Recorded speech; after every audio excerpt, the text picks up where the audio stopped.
Welcome back, everybody, to the Deep Dive. Today we're diving into historical English cuisine. Ooh! It sounds maybe a little dry, but we've got a great book to guide us. Yeah. Cooking Through the Ages, Yeah. a no-nonsense guide to historical English cuisine by Conrad Riker. It's really fascinating stuff. And I think what's really cool about it is how much it reveals about, like, English society beyond just what people ate.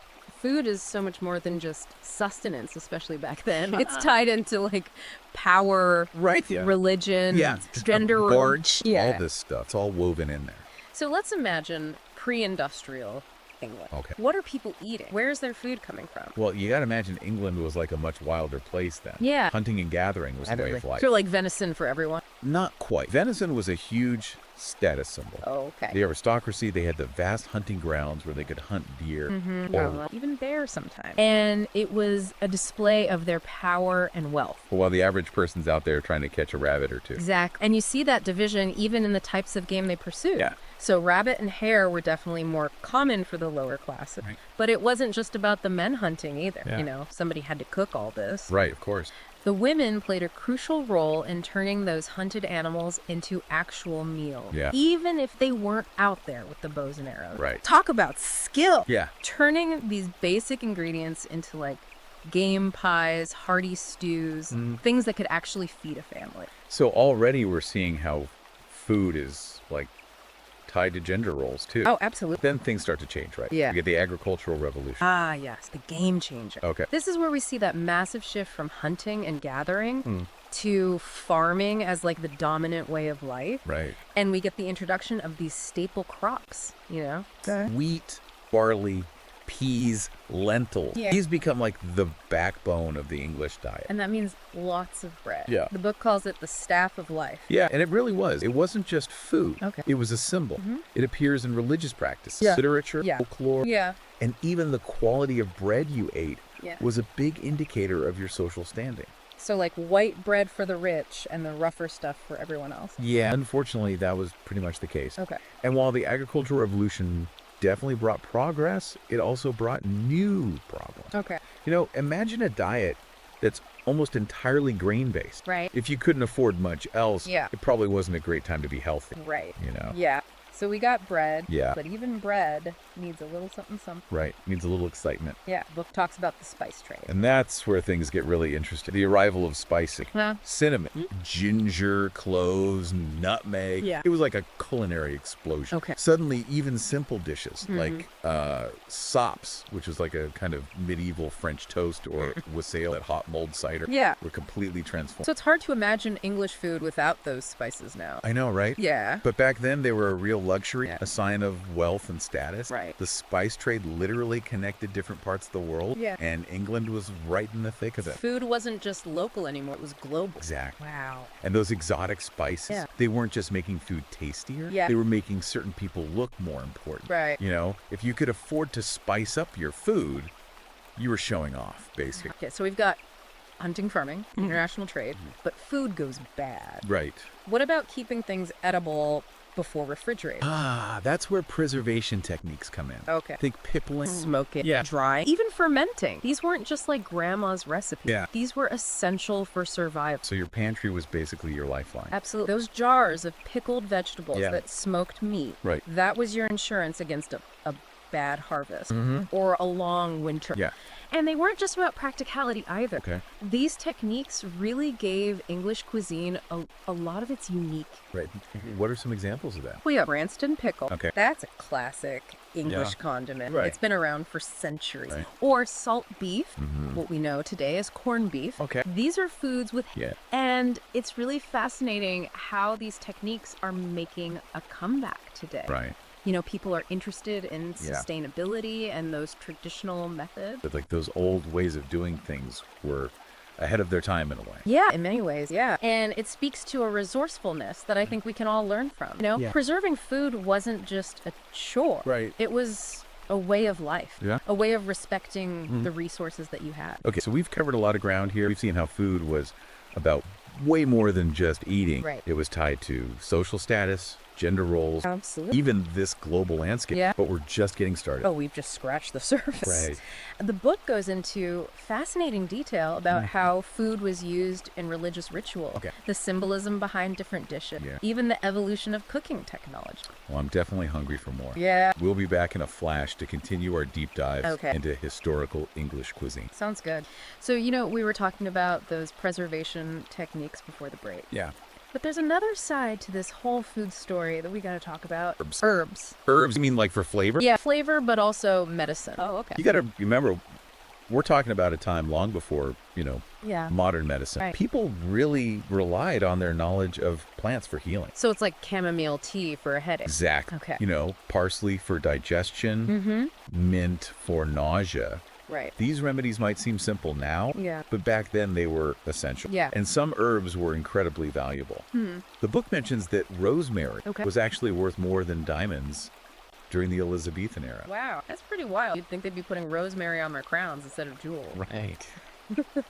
But, okay, so we've got herbs. But just like with food, I'm guessing access to certain herbs Oh, yeah. wasn't exactly equal. Of course not. Right. The wealthy, they could afford a wider variety, while the poor had to rely on what they could grow or forage Right. themselves. Yeah. So it's another example of how even health and well-being Right. were tied to social status.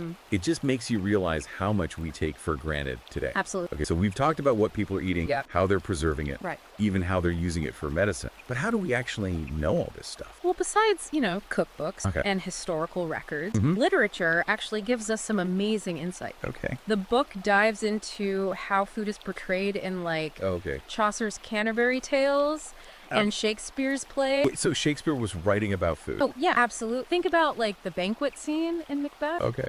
It's not just a backdrop for all the drama. It's like a window into the opulence and the power dynamics of the royal court. Okay. The types of food, the Right, way right. it's served, Yeah. who gets to eat, what it all tells a story. So food wasn't just fuel, it was a form of storytelling. Exactly. And you see this in the Canterbury Tales, too. Okay. The meals that are described for each pilgrim, from the wealthy merchant to the humble plowman. Yeah. They reveal so much about their social class and even their personality. It's so interesting. So food is like this secret language in a way. It is. And it's not just about status either. Religion played a huge role in shaping what people ate. Of course. Think about Lent, Okay. a time of fasting and abstinence. That had a major impact Right. on food consumption Yeah. and culinary traditions. So no meat on Fridays. But then you had feast days and religious celebrations Right. where specific foods were essential. Like Christmas, for instance. Right. It couldn't be Christmas without certain dishes. Right. Food was a way of expressing faith Yeah. and connecting with your community. Okay, so we've gone from hunting with bows and arrows Right. to these like fancy feasts fit for a king. Yeah. How did cooking itself actually change over time? That's a journey in itself. The book takes us from cooking over open fire, Okay. which was smoked. Yeah. And unpredictable Right. to the innovations that eventually led to the modern stove. Okay, so no more burnt dinners. Well, I wouldn't say that. Okay. But, the domed oven was a game changer. It allowed for much more controlled baking. Okay. Then came cast iron stoves, gas stoves, electric ovens. Wow. Each step brought, more efficiency Right. and control. Yeah, it's just amazing to think about how much effort went into something that Yeah. we totally take for granted today. Absolutely. Yeah. Imagine trying to time a roast Oh, yeah. for an open fire. Right. Our ancestors, Yeah. they had to be incredibly resourceful. Yeah. But then, of course, another huge change came along. Yeah. Duration. Right, because before refrigerators, Yeah. preserving food was a constant battle, Oh, totally. especially in the warmer months. Absolutely. All those techniques we talked about, Right. the pickling, smoking, drying, those weren't just for flavor. Yeah. They were keeping people alive. Yeah, but refrigeration, Right. Yeah. changed everything. Suddenly, you could store perishable foods for way longer, experiment with new ingredients. It was a Really? whole culinary revolution. It's hard to imagine life without a fridge now. I know, right? Yeah. But like Yeah. you said before, those older techniques are having a comeback. They are. People are rediscovering the value of those traditional methods, Right. both for flavor and for sustainability. Yeah. It's like we're coming full circle in a way. Okay, so we've got England figuring out how to cook, store their food. Yeah. But, England's not an island. Right. What about influences from other places? That's where trade and globalization come in. England's always been a Right. crossroads of culture. Right. And you really see that reflected in the food. Yeah. We talked about the spice trade earlier. But Right. what else? Well, think about sugar. Okay. That was a huge game changer Right. for English cuisine, especially for desserts and preserve. Oh, yeah. But trade brought in so much more. Okay. Potatoes, tomatoes, pepper, Oh, yeah. all from the Americas. Right. It's mind-blowing when you think about Right. how much of what we eat today Yeah. came from somewhere else. It is. Yeah. And it wasn't just about the ingredients either. Trade also brought new ideas and cooking techniques. Okay, what's an example of that? Well, the Norman conquest, for example, Okay. introduced French culinary influences, and Yeah. that led to more sophisticated dishes Wow. and dining customs. So English food is basically a melting pot. Exact. And that diversity continues today, you know, with the popularity of Indian, Chinese, Italian cuisines. Right. It's really a reflection of how multicultural England has become. Okay, so we've got this incredible mix of influence, but I'm guessing not everyone was eating the same thing. Oh, of course not. Right. The differences between like the rich and the poor were really stark. The book really paints a picture of this contrast. So what were like the wealthy folks dining on? Well, imagine these Okay. with multiple courses, Okay. exotic ingredients, elaborate presentation. Oh, They yeah. weren't just eating for sustenance. Right. They were really showing off their wealth and status. Okay, so what are we talking here? We're talking roasted peacock, Oh, wow. swan, venison, Okay. all prepared with these elaborate sauces and spice. Okay, sounds a little over the top. It was. Meanwhile, the poor were often relying on, you know, bread, cheese, whatever vegetables they could grow or forage. Yeah. Their meals were about survival, Right. not extravagant. And even the bread they ate was different, right? Exactly. Yeah. Fine white bread for the wealth, Okay. coarser, darker bread for the poor. Right. Food was really a marker of your Yeah. place in society, Yeah.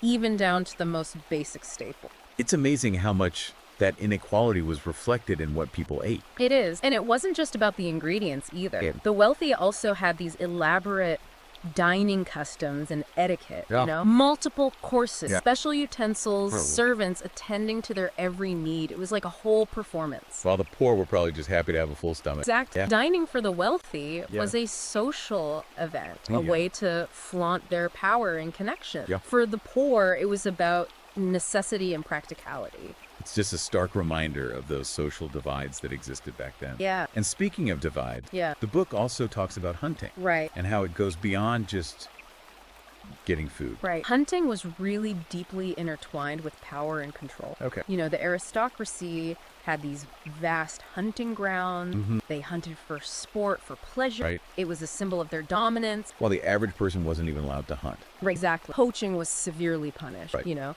it was about keeping resources in the hands of the elite, Yeah. controlling who had access to what. It's like even the act of hunting was a way of reinforcing Absolutely. social hierarchies. Yeah. But of course, people still had to eat. So what were they doing?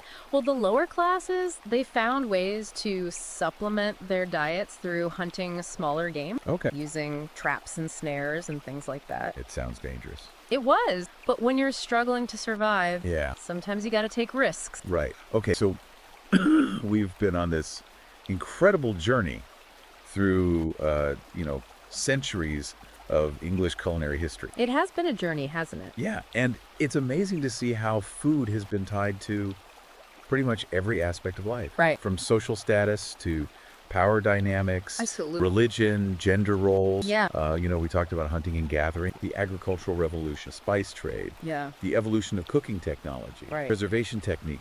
Yeah. It's just mind-boggling how much has changed over the century. I know, it's amazing to think about Yeah. how people were living their lives, how different it was back then. And yet, despite all of those changes, Right. there are these certain themes that just keep coming up. Yeah. What kind of things are you thinking about? Oh, well, like the desire for delicious food, Oh, absolutely. the importance of community and tradition, Yeah. and how food is so connected to our identity. Right. Food is more than just fuel. It really is. Yeah. It's a story. It's like a reflection of who we are and Yeah. where we come from. Yeah, and I think that's what's so cool about understanding the history of food.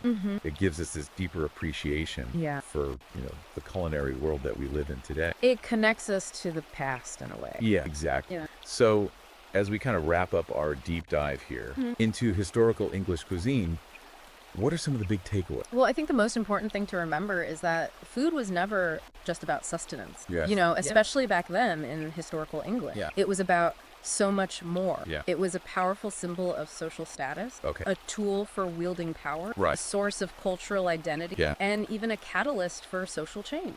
Yeah, we saw how the wealthy used those like lavish feasts Yeah. to kind of show off their power and dominance. Oh, absolutely. It was all about, you Yeah. know, Yeah. impressing your guests, solidifying alliance, Yeah. making sure everybody knew who was in charge. Yeah, while the poor were often relying on those simpler, Yeah. sometimes meager meals just to get by. Exactly. And we saw how all those regional dishes Yeah. reflected those like unique characteristics of different parts of England. Absolutely. And how immigration Yeah. brought, you know, those new flavors and traditions to the table. And we talked about how food could be like a tool of oppression. You know, think about those laws Yeah. that restricted hunting rights. Yeah, exactly. But then also food could be this like force for resistance and change.